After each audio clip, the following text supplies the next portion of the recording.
Hey guys, what's good? Mike here, Laker Talk. Hope all is well.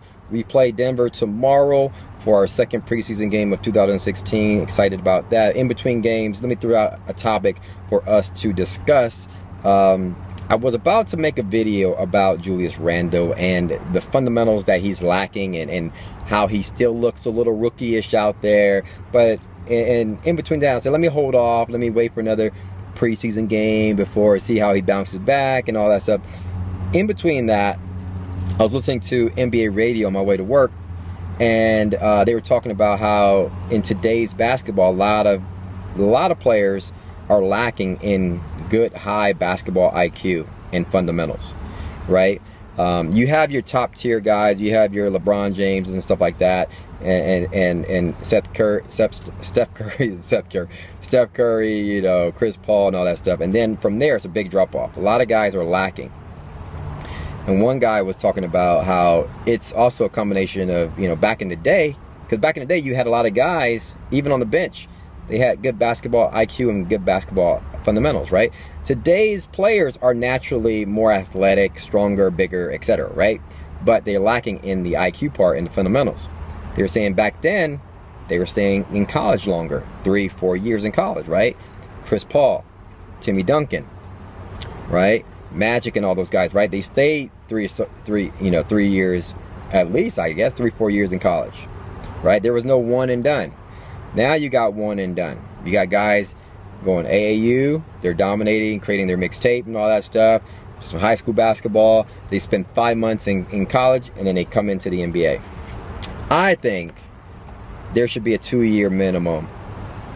Guys having to stay 2 years in college before you come to the NBA. It will create two things. One, it will create a better competitive college basketball. You'd have guys like Jahlil Okafor staying a second year playing with Brandon Ingram, right?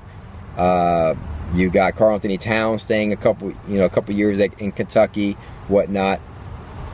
You have a better competitive college basketball to watch. And then two, you'd have a better product of guys being able to help your franchise right away get to be successful, right? So let's say we drafted D'Angelo Russell with 2 years under his belt, right? He's just that much more experienced and that much more ready to lead our franchise, right? Brandon Ingram with 2 years under his belt, a little stronger, a little bigger. He's still growing. He's not a baby anymore. He's becoming a man, right?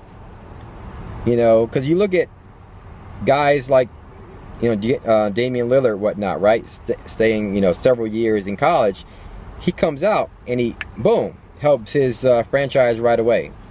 Steph Curry stays 3 years at Davidson. Comes out, boom, within a few years, he's ready. You know, he's taking his franchise to the playoffs and whatnot, and winning rings, right? So it would benefit both. As a fan of basketball and you want your franchise to draft guys, and you want those guys to be impactful right away. And I think staying 2 years in college would be great. I threw this out there on Twitter to get I like to do that. I'll throw a topic on Twitter and see if it's hot. And this one was a hot one.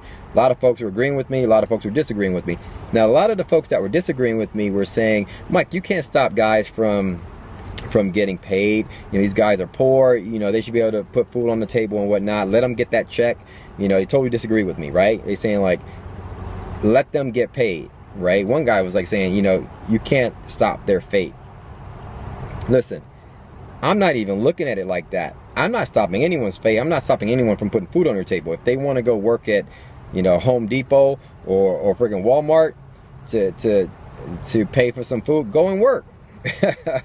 You know, and also, if you want to be a doctor, go. You know, I'm not even looking at it that way. I'm looking at it from an NBA fan standpoint, okay? And also, if you're a blue chipper, you're a first-round draft pick, if you're a college player, I'll be damned if you know your bills aren't getting paid. Please, there's some shoe company that's dropping you a check here and there and paying your bills. All right, so that part of it, your bills, you're eating some good steak and some good filet mignon. You're not freaking eating top ramen. All right, you're not like the average college kid who's struggling. So that's my thought of it. I just think of it like, you know, it's going to help the NBA wise. Guys will come in, be NBA ready, help your franchise get back and help you compete right away. It's not going to be like this development thing, this long, it's going to be a short learning curve in terms of developing that way, and college basketball will be more fun to watch. Hit me up in the comments below. Let me know your thoughts. You know, you think you disagree, agree, let me know why. Hit me up in the comments below.